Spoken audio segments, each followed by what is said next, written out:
அனைவருக்கும்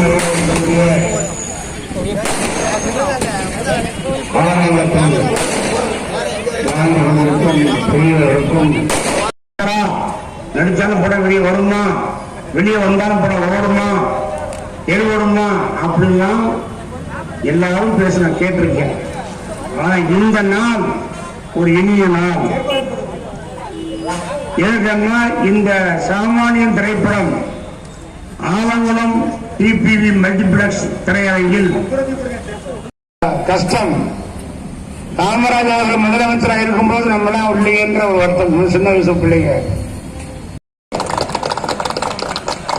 மதிவான திட்டம், மாடு வைக்கிற பையன், ஆடு வைக்கிற பையன் பள்ளிக்கூடத்துக்கு போகாம இருக்கும்போது பிறந்த முதலமைச்சர் இருக்கும்போது பார்த்துட்டு ஏப்பா போகிற ஸ்கூலுக்குன்னா நான் ஸ்கூலுக்கு போனேன் நடிச்சாருன்னா படம் நல்ல கருத்துள்ள படம் சரியா அதுக்கு வந்தேன். நன்றி சொல்லணும்.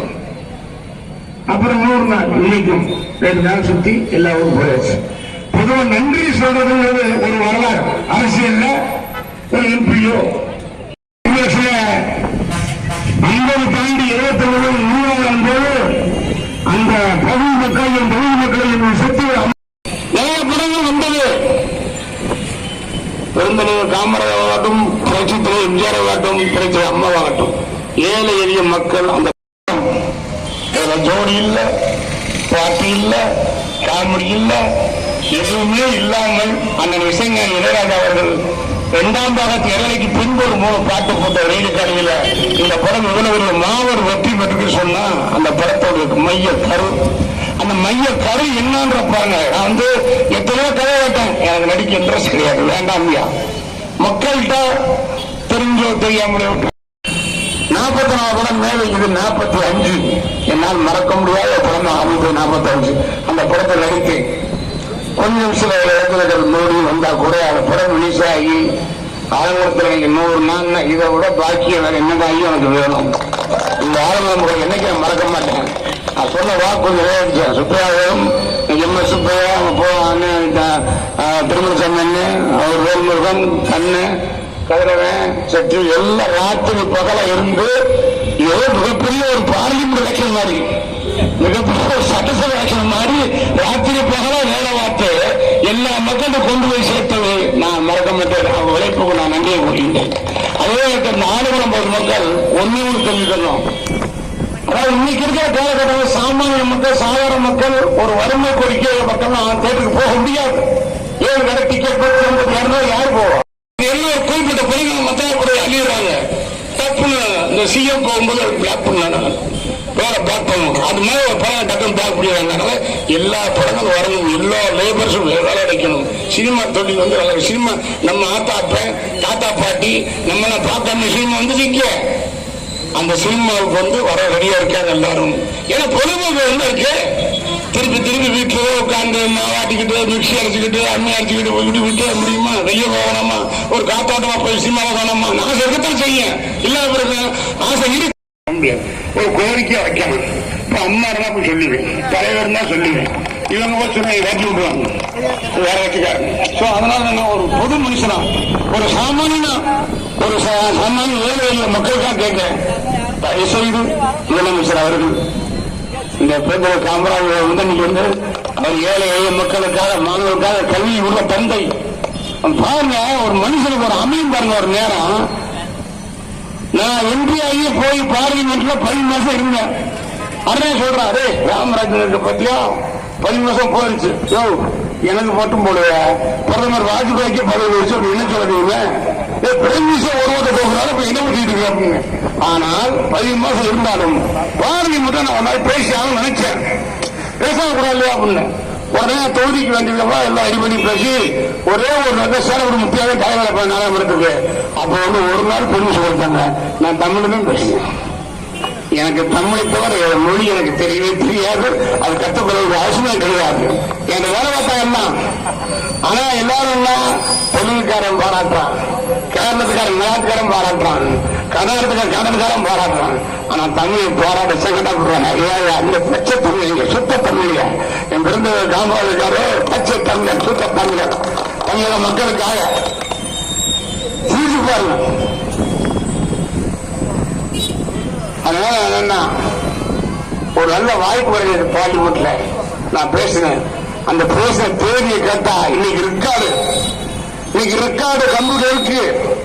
நான் பார்லிமெண்ட் எழுதுகின்ற ஒரே ஒரு ஆள் பேசுனேன். அது என்ன தெரியுமா? பெருந்தலைவர் பிறந்த ஜூலை 12 பார்லிமெண்ட் பேசுறீங்க. அமைச்சர் ஏதோ உணர்வு ஈர்ப்பு தாமரை எம்பியா போயிட்டான். ஒரு நாள் பேச இன்னைக்கு அன்னையா பரவாயில்லையா ஒரு நாள் பேசணும் கலைச்சு விட்டாங்க. நல்லதா போச்சு பேசி விட்டான். பெருந்தலைவர் 15 பேசுனேன். அது காரணம் இன்னைக்கும் சொல்றேன். சாமானியம் படம் 100 நாள்னா 100 நாள் எங்க ஒரு 100 நாள் எங்க ஓடுது? ஆனா அட்டு பிளாப்பியா? ஆமா, அட்டு பிளாப்பியா 100 நாள் ஓடிட்டு பாரு. கணக்கெடுத்து பாரு. கம்ப்யூட்டர் டிஜிட்டல் போய் சொல்ல முடியாது. நீங்க மேல கூட்டத்தை சேர்த்து பண்ண முடியாது.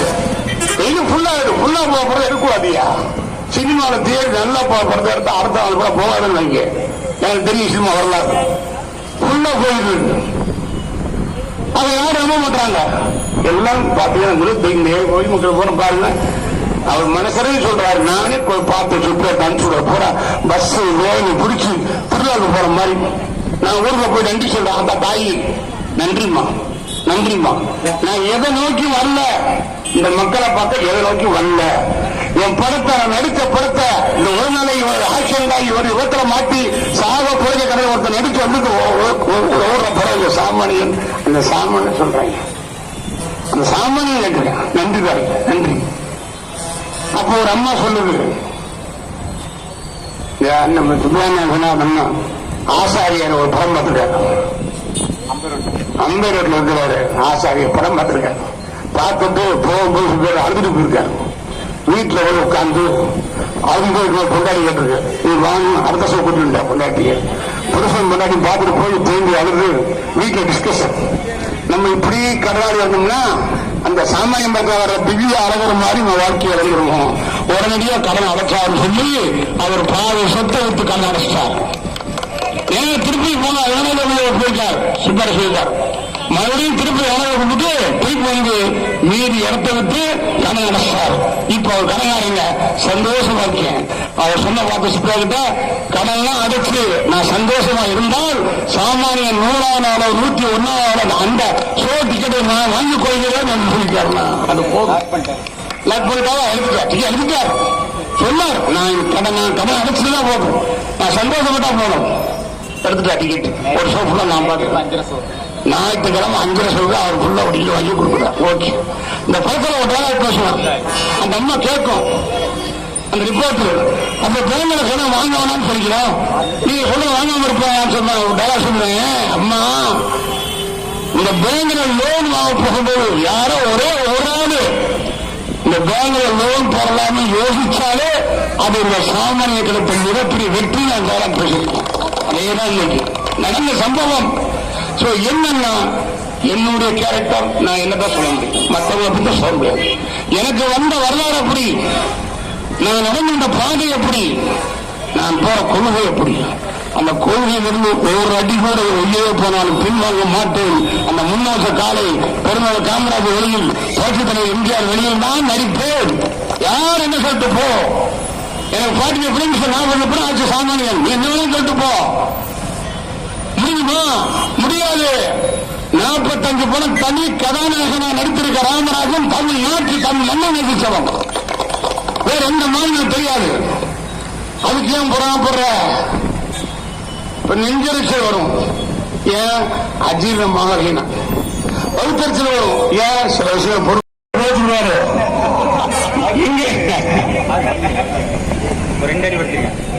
என்ன பாட்டு கரகாட்டக்காரன் வந்த நான் அம்மாட்ட கேட்டேன், என் ஐயா கரகாட்டக்காரன் வரும்போது என்ன வயசு கேட்டேன். ஆனா போன எனக்கு கல்யாணம் ஆரம்பிச்சு இன்னொரு அந்த செருப்பு கிடையாது போனேன். அது கோயில் மாதிரி கோயில் நான் வண்டியில போட்டேன். அப்புறம் இன்னொரு ஒரு அம்மாட்ட கேட்டேன், கரகாட்டக்காரன் வரும்போது என்ன வயசு தான் நான் போக வைக்கப்பட்டு ஒரு 35 வருஷத்துக்கு கரகாட்டக்காரன் படத்தை இன்னைக்கு கேட்கிறீங்க தாயி. அதுதான் உண்மையான வெற்றி. உண்மையான வெற்றி. இங்கே இருப்பதெல்லாம் பொம்மைகள் அல்ல, உண்மைகள். உண்மையான மக்கள், பணத்தை நேசித்த மக்கள், உண்மையை விரும்பும் மக்கள், நல்ல கொள்கையை மதிக்கும் மக்கள். என்ன சொல்ல நல்லா அவர் படமா ஒரு ஆபீசர்